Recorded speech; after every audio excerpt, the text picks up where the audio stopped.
Hey guys, welcome back to another episode of CJ's Coins and Crafts.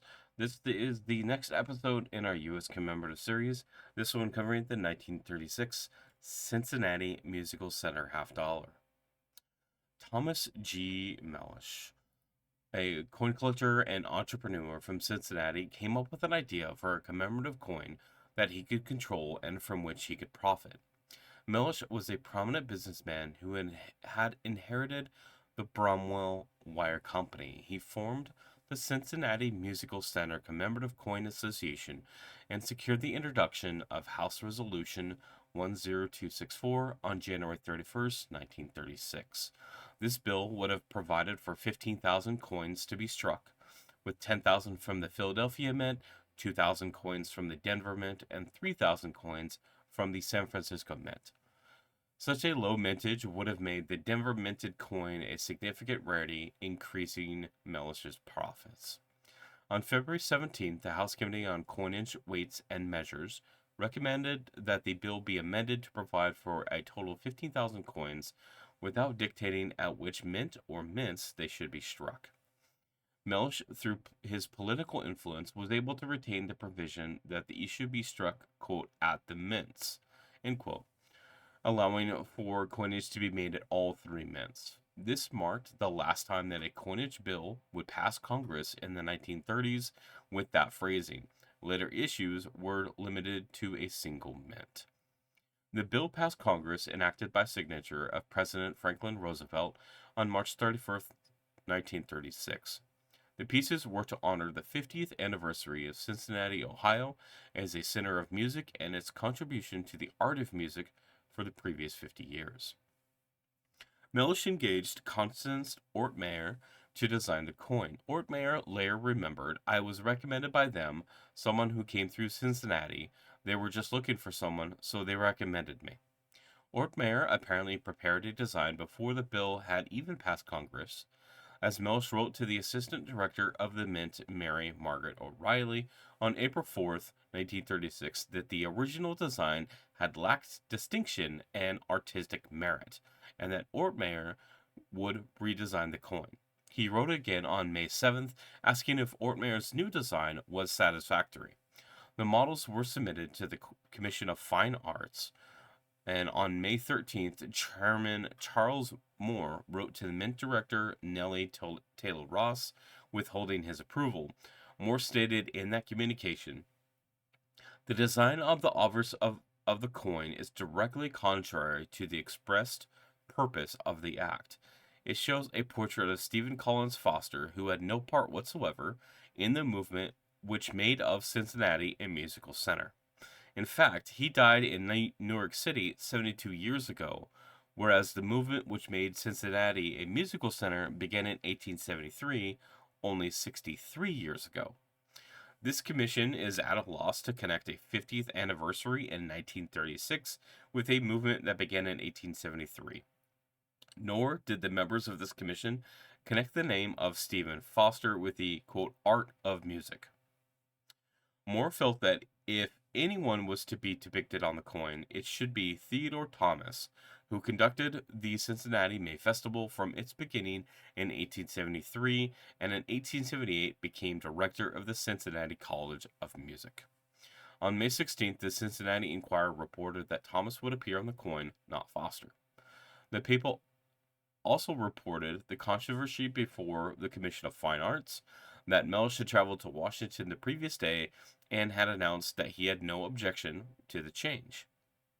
Also on May 16th, Mellish called Lee Laurie, a sculptor member of the commission.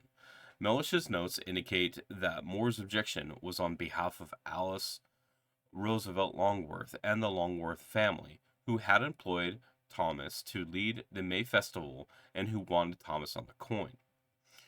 The Philadelphia Mint received the models from Ortmeyer, and on May 23rd, its superintendent, Edward Dressel, sent O'Reilly a memo from chief engraver John Sinnock stating that the sculptor's models were in too high relief and suggesting that Ortmeyer come to the Mint to discuss the matter. A letter from O'Reilly to Mellish on June 18th stated that after some modification, Sinnock wrote that the coin was at the very limit of high relief that the mint could coin, and that dies for the Cincinnati piece were expected to be tested by coining trials in early July.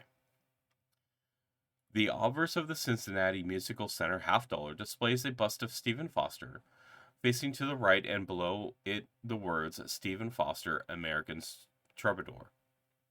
This phrase was taken from a biography of Foster published earlier in the 1930s. The artist's initials CO are to the left. The name of the country and denomination appear near the rim. The reverse shows a kneeling figure intended to be the goddess of music. In the upper left portion of the field is the date 1886, within the lower right 1936, and beneath it the mint mark. The goddess kneels on the mottos required by law, and near the edge is Cincinnati, a musical center of America. The mintage of 15,000 was struck in July 1936. At each of the three mints, 5,000 coins were struck, with about 5 to 6 extra coins after being struck were held for inspection and testing in the 1937 meeting of the Assay Commission. The first 200 pieces from each mint were collected in sets of 3, with a notarized letter from Mellish testifying to what number the coins were struck were. Several of these special sets were sent by Mellish to government officials. Mellish had been fielding inquiries from collectors since Roosevelt signed the legislation, but from mid-May, those who wrote received only postcards stating that the new issue was oversubscribed. The summer of 1936 was the peak of the commemorative coin boom, and the new pieces were being sold in sets of 3 by mint mark for $7.75, which was a very high price at the time.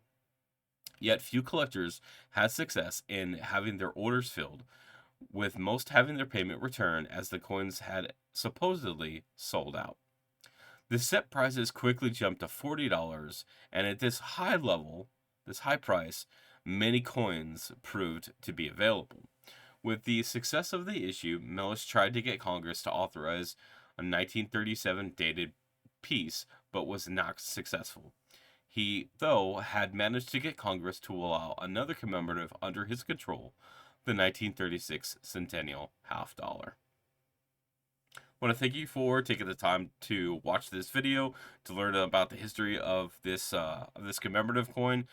This commemorative coin, in my opinion, has a lot of controversy, especially with it being originated from a coin collector or coin dealer, and not from a specific specific society or other place.